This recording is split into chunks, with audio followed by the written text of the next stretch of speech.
Students, आज हम करेंगे हिंदी फर्स्ट। आप सभी हिंदी फर्स्ट की बुक निकाल लो। हिंदी फर्स्ट के अंदर देखो क्या करना है। सबसे पहले आपने कल क्या किया था, चैप्टर नंबर 14 जो है भास्कराचार्य, ये आपने पूरा रीडिंग कर लिया था। चैप्टर नंबर 13 तो हमारा पहले ही हो चुका था, और चैप्टर नंबर 14 जो है भास्कराचार्य महान गणितज्ञ एंड अंतरिक्ष विज्ञानी, ये चैप्टर आपने कल पढ़ा था, इसको रीडिंग किया था अच्छे से। आई होप सभी को समझ में आया होगा। अगर नहीं समझ में आया तो वीडियो जाके देख लेना, या आप मुझसे वापस पूछ भी सकते हैं, तो मैं आपको वापस समझा दूंगा। ठीक है, आज हम करने वाले इसके प्रश्न उत्तर अभ्यास प्रश्न निकालते हैं।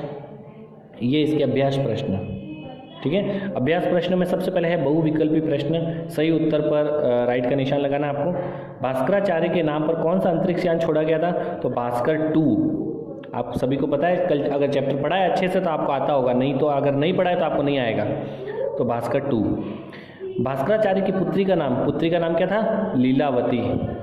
क्या नाम था? लीलावती। भास्कराचार्य दो रात किसकी खोज के लिए जागते रहते थे? पुस्तक की, संसार की, ग्रह की खोज के लिए जागते रहते थे दो रात। ठीक है, ग्रह। भास्कराचार्य की गणित की श्रेष्ठ पुस्तक का नाम क्या था? लीलावती। उनकी श्रेष्ठ पुस्तक का नाम था लीलावती, जो अपनी बेटी के नाम पे था।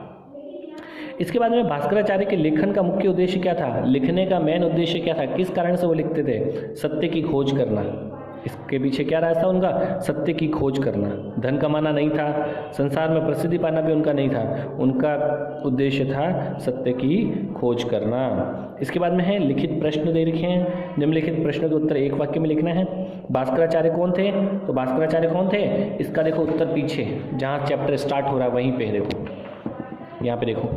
भास्कराचार्य कौन थे? यहाँ पे लिखा हुआ है, भास्कराचार्य प्राचीन भारत के महान गणितज्ञ थे। प्राचीन भारत के कौन थे? महान गणितज्ञ। तो ये पहले का उत्तर आपको निशान लगाना है। भास्कराचार्य प्राचीन भारत के महान गणितज्ञ थे। पृथ्वी किसकी शक्ति के बल पर वस्तुओं को अपनी ओर खींचती है? तो इसका भी देखो पीछे जहाँ चैप्टर स्टार्ट हो रहा है, पृथ्वी किसकी शक्ति? आकर्षण की शक्ति। ठीक है, तो आप यहाँ पे लिखोगे पृथ्वी अपनी आकर्षण शक्ति के बल से सभी वस्तुओं को अपनी ओर खींचती है। पृथ्वी अपनी आकर्षण शक्ति के बल पर सभी वस्तुओं को अपनी ओर खींचती है। ये हो गया दूसरे का उत्तर, आकर्षण शक्ति। ठीक है, इसके बाद नेक्स्ट है तीसरा, भास्कराचार्य ने शून्य के बारे में कौन सी महत्वपूर्ण खोज की? शून्य के बारे में क्या खोज की? तो ये देखो, ये भी पीछे प्रश्न नंबर देखो, पेज नंबर 87 पे आते हैं। शून्य की क्या खोज की? ये देखो, ये रहा, किसी संख्या में शून्य जोड़ने अथवा घटाने से संख्या में कोई अंतर नहीं पड़ता। ये हो गया थर्ड का आंसर। किसी संख्या में शून्य जोड़ने और घटाने से संख्या में कोई भी अंतर नहीं पड़ता है। इसके बाद नेक्स्ट जो है प्रश्न, वो क्या है? भास्कराचार्य अपनी खोजों को कहाँ लिखते थे? तो इसको भी देखो पीछे, यहाँ लिखा हुआ देखो, अपनी खोजों को वे पुस्तक में लिखते जाते थे। ये हो गया फोर्थ का। कहाँ लिखते थे? पुस्तक में लिखते जाते थे। ठीक है, इसके बाद में फिफ्थ नंबर है, किन खोजों के कारण भास्कराचार्य का नाम सदा अमर रहेगा? किन खोजों के कारण अमर रहेगा? तो ये भी देखो पीछे लिखा हुआ है, किन खोजों के कारण अमर रहेगा। यहाँ देखो पीछे, अपनी गणित और अंतरिक्ष संबंधी खोजों के कारण भास्कराचार्य का नाम सदा अमर रहेगा। ये हो गया पांचवे का उत्तर, लास्ट में है। ठीक है, आगे समझ में? ये हो गया। इसके बाद में देखो नेक्स्ट है, निम्नलिखित प्रश्नों का उत्तर लिखिए, जिसमें है भास्कराचार्य ने पृथ्वी की आकर्षण शक्ति के बारे में क्या लिखा? भास्कराचार्य ने पृथ्वी की आकर्षण शक्ति के बारे में क्या लिखा? तो आपको देखो जहाँ पे पेज स्टार्ट हो रहा है वहीं पे, ये दूसरे का पहले का उत्तर बता रहा हूँ मैं ना, दूसरे का पहला, उन्होंने आकर्षण शक्ति के बारे में क्या लिखा? तो इसी में से लिखना है, यहाँ से। ठीक है, भास्कराचार्य भारत के पहले ऐसे वैज्ञानिक थे, यहाँ से ना, जिन्होंने न्यूटन से बहुत समय पहले संसार को ज्ञान करा दिया था कि पृथ्वी में प्रत्येक वस्तु को अपनी ओर खींचने की अनोखी ताकत है। उन्होंने लिखा पृथ्वी अपनी आकर्षण शक्ति के बल से सभी वस्तुओं को अपनी ओर खींचती है, इसलिए हर वस्तु पृथ्वी की ओर गिरती है, आकाश की ओर चली जाती है। यहाँ और अगर लिखने का है तो भले आप चाहो तो इसको शॉर्ट करके लिख लेते। चलो,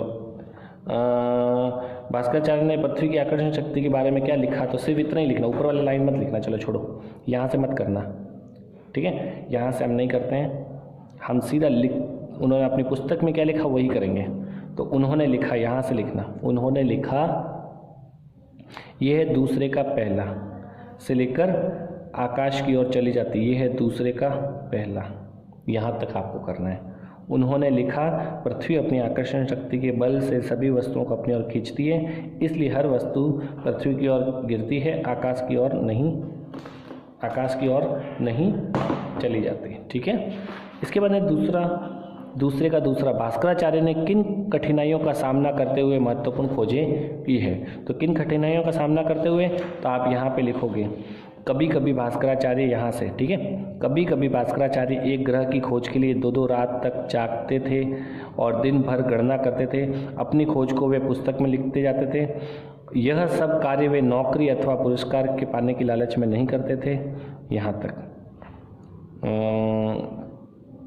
या और शॉर्ट करवा देता हूँ, चलो शॉर्ट ही करवा देते हैं आपको।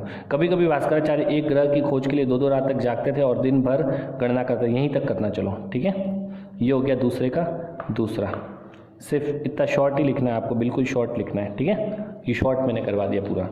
कभी कभी भास्कराचार्य एक ग्रह की खोज के लिए 2-2 रात तक जागते रहते थे और दिन भर गणना करते थे। यहीं तक करना है, ठीक है।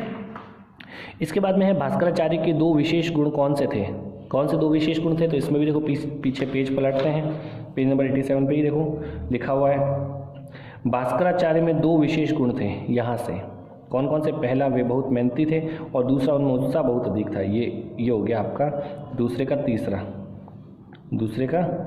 तीसरा, ठीक है। इसके बाद में है भास्कराचार्य के जीवन से आपको क्या प्रेरणा मिलती है। तो इसका मैं देखो लिखवाया है मैंने आपको, भास्कराचार्य के जीवन से आपको क्या प्रेरणा मिलती है। तो आप लिखोगे, हमेशा उत्साह और मेहनत के साथ सत्य की राह पर आगे बढ़ने की प्रेरणा मिलती है। आप क्या लिखोगे, भास्कराचार्य के जीवन से हमें क्या प्रेरणा मिलती है। तो आप लिखोगे, हमेशा उत्साह और मेहनत के साथ सत्य की राह पर आगे बढ़ने की प्रेरणा मिलती है। यहाँ तक आपको ये पूरा करना है। इसके बाद में भाषा बोध, समान अर्थ वाले शब्द लिखिए। समान अर्थ मतलब दोनों का अर्थ समान हो, जैसे अंतरिक्ष को आकाश, पृथ्वी को धरती बोलते हैं। अद्भुत यानी कि आश्चर्यजनक, क्या लिखोगे, आश्चर्यजनक। इसके बाद में है दिलासा यानी सांत्वना देना। दिलासा देना किसी को, सांत्वना, सा ऊपर बिंदी फिर आदत व ना, सांत्वना। ताकत को बोलते हैं दम, आँख को बोलते हैं नेत्र, नयन भी लिख सकते हो, नेत्र भी लिख सकते हो।